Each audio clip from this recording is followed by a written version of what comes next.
Secret number one, narcissistic personality disorder is more about the characteristics of the individual than their personality structure.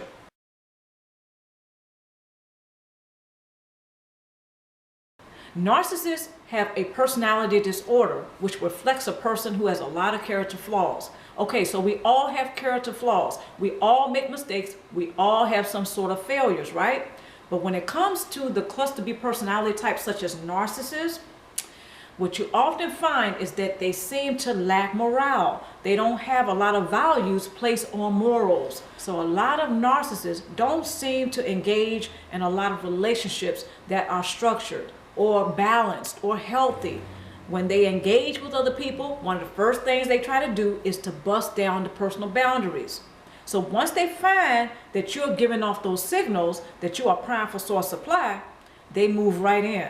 So the narcissist is a person who has a lot of questionable characteristics, such as being deceptive, being manipulative. They pull all types of shenanigans. Every time you turn around, they're engaged in some sort of diabolical tactic.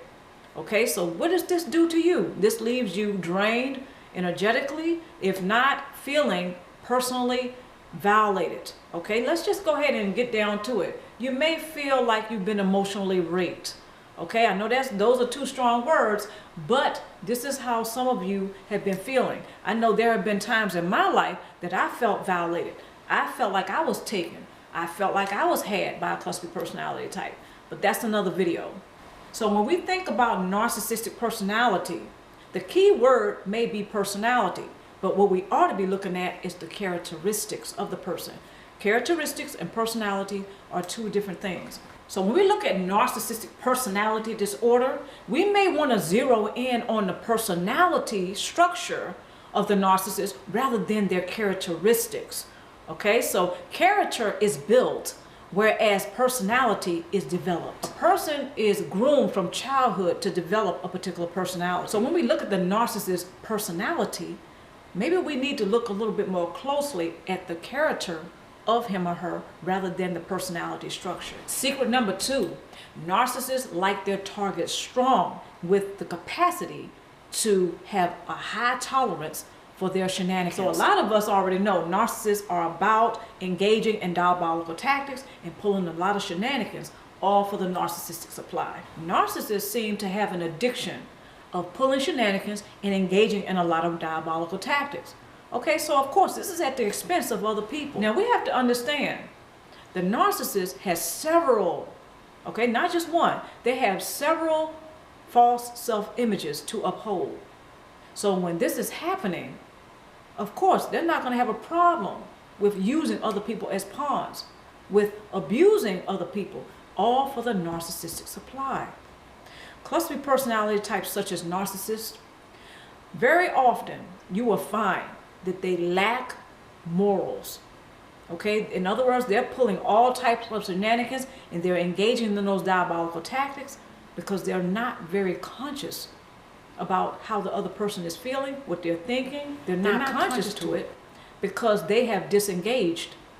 The reason why narcissists and cluster B personalities are so easily disengaged is because they have already detached from themselves. So if they have detached from themselves, they're not going to be interested in connecting with you or anyone else. Therefore, they lack empathy, and that also makes it a lot easier to demonize other people as well as disassociate. Detach from people, disengage, not really care about what they think and feel when they pull these shenanigans, when they're engaged in these diabolical tactics. Narcissists are like energy vampires. Okay, so when they're operating this way, they're not going to be very conscious about the person that they're sucking the energy from. They're about that survival. Narcissists are often not only lacking morals, but they also are on survival mode 24/7 seemingly. So they're all about that narcissistic supply because they have a false self-image, actually several of them, to feed.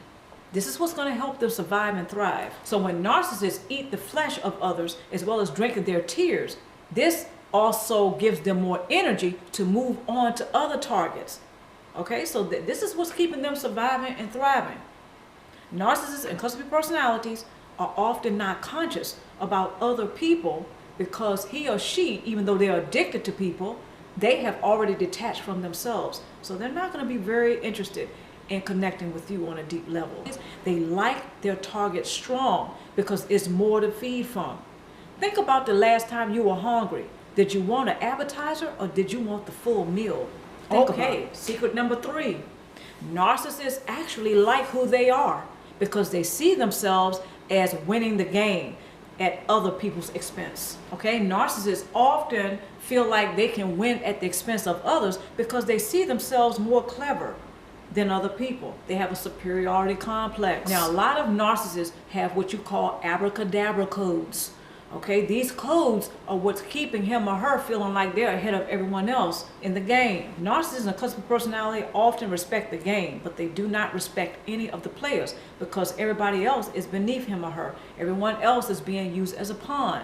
Everyone else is not as great, and they're not winning the game like the narcissist is. Now, according to the narcissist, everyone else is behind in class. They're ahead of the class. They're winning the game, but at your expense, at my expense, at everyone's expense. Now, just because they seem to get along with certain other people, that doesn't mean that they won't recruit them as flying monkeys and or enablers. Some people, they're around the narcissist because they want to be supplied by him or her. So narcissists not only obtain supply, but sometimes they pick a few people like flying monkeys and enablers to supply, but it is still at their expense. The terror of connection with others can become contagious due to influences of having dysfunctional relationships with narcissists for long periods of time. Adverse effects of narcissistic abuse, such as social anxiety, will naturally take its toll eventually.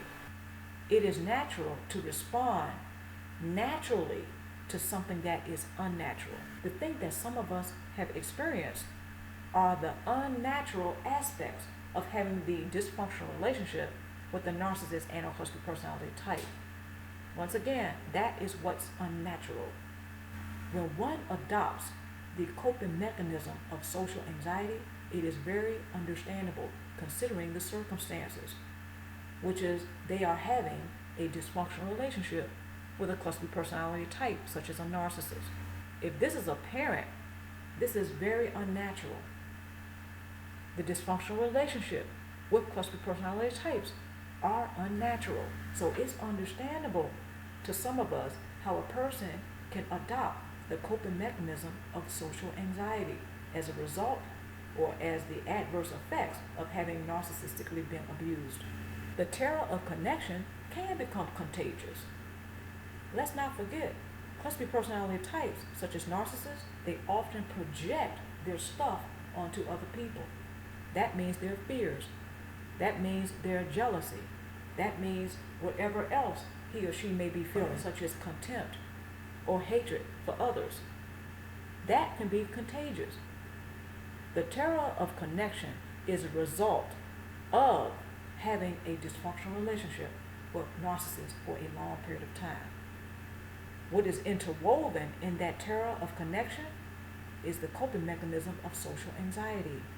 What's one aspect of a social anxiety? Terror of connection with other people. Narcissists and cluster personality types, they can project that fear onto other people. Narcissists and cluster personality types often function from a place of fear, yet they come off like they're fearless. And it's often under the guise of being a bully. When they force their feelings and thoughts and actions onto others, this is somewhat like an emotional rape. This is almost like an emotional violation. So it is only understandable that a person, as a result, may adopt the coping mechanism of social anxiety, therefore having a terror or a fear of connecting deeply with others.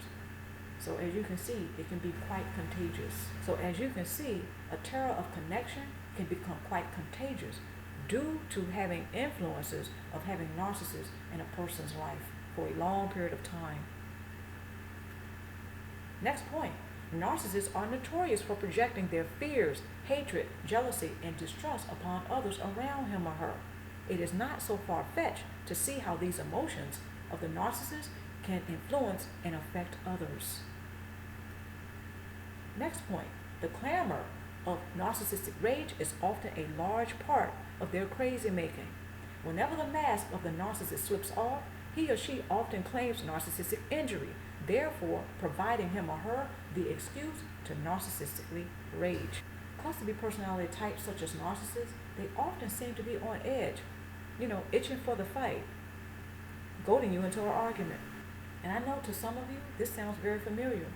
Now, I've experienced this myself. The clamor of narcissistic rage is often a large part of their crazy making. This is designed to knock you off balance, to have you confused. Very often, narcissists want you to take full responsibility for whatever they don't like. It can be because they lost their job. It can be because they lost some money. It can be because they didn't get that targeted prey that they were trying to ensnare last week. The narcissistic rage can be very distracting.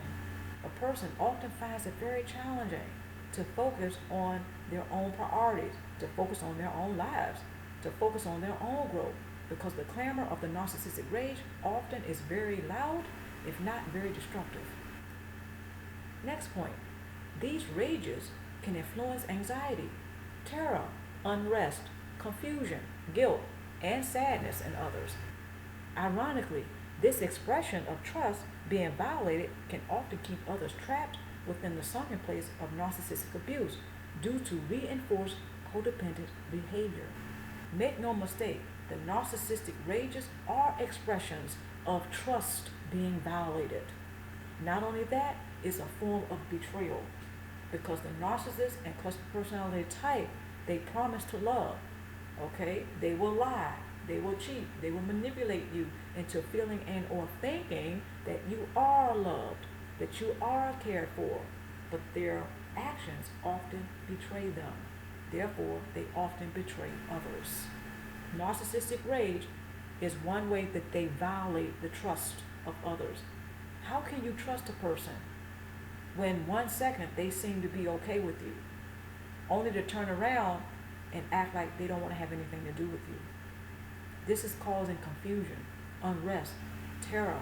Think about all of these emotions, okay? The guilt, the sadness. So this is absolutely an expression of trust being violated. And as I stated before, it's also a form of betrayal, because the narcissist and cluster personality, they are manipulating others to deal with their crap. They're manipulating others to stay trapped in a dysfunctional and toxic relationship with him or her, all because they can't stand to be alone, all because they don't want to deal with their stuff, all because they can't deal with themselves. In a sense, narcissists keep other people hostage within a sunken place of a very toxic and dysfunctional relationship with him or her, all the while terrorizing him or her. When the codependent behavior is reinforced, it is often because others feel the guilt, they feel the sadness, if not shame, when narcissists start to rage. They start to feel like it's their fault. Somehow they made the narcissist this way. Therefore, you have the reinforced codependent behavior. Reinforced codependent behavior is all the narcissist needs in order to start a vicious cycle of idealization, devaluation onto the discard. It's a very vicious cycle, and it's often the theme of a dysfunctional relationship with narcissists and cluster personality types. Okay, check the description box below for the tools, references, and resources, as well as other details to today's video. I'm Luminousz Star. I certainly hope everyone has enjoyed this video, and I certainly hope you're treating yourself well. Until next time, stay tuned for more vlogs